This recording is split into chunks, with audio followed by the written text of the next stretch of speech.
नमस्कार. आपण पाहत आहोत नाशिक जनमत, नाशिक शहर व जिल्ह्यातील ठळक घडामोडी. पाहत रहा नाशिक जनमत.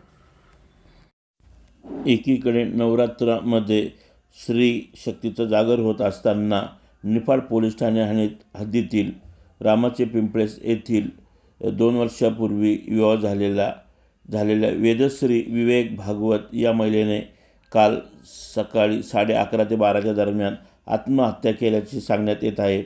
परंतु वेदश्रीच्या आईवडिलांनी व नातेवाईकांनी आपल्या मुलीला सासरच्यांनीच छळ करून मारले असल्याचे आरोप केलेला आहे.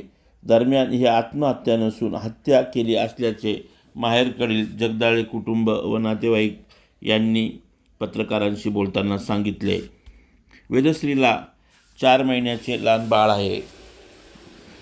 2 वर्षापूर्वी लग्न झाल्यापासून वेदश्रीचा सासरवाडीकडे सासू सासरे नवरा छळ करत असल्याचे जगदाळे कुटुंब सांगत आहे. दरम्यान 11:30-12 दरम्यान ही घटना घडली. यानंतर जवळपास 2:30 ते 3 वाजता नातेवाईकांना म्हणजेच माहेरच्या मंडळीकडे हा निरोप पाठवण्यात आला व यानंतर गावातील कोणालाही न बोलवता सासरवाडीच्या लोकांनी वेदश्रीचे जे प्रेत आहे पंख्याला अडकवलेले हे खाली उतरवले.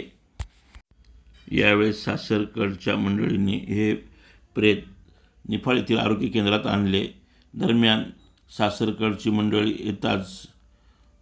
मंडळी येताच सासरकडची मंडळींनी या ठिकाणाहून पळ काढला व प्रेत देवारच सोडून दिले असे माहेरचे जगदाळे कुटुंब सांगत आहे. निफाड पोलीस देखील तक्रार दाखल करून घेत नव्हते.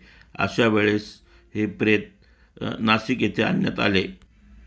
PM झाल्यानंतर नातेवाईक माहेरकडील संतप्त झाले होते. दरम्यान निफाड पोलिसांनी योग्य तो तपास करून योग्य तो न्याय द्यावा अशी मागणी जगदाळे कुटुंब व नातेवाईकांनी केलेली आहे. लग्न झाल्यानंतर 4 महिन्यानंतर देखील तिला जीवे मारण्याचा प्रयत्न करण्यात आला असल्याचा आरोप जगदाळे कुटुंब यांनी केलेला आहे. नाशिक जनमतसाठी चंद्रकांत धात्रक.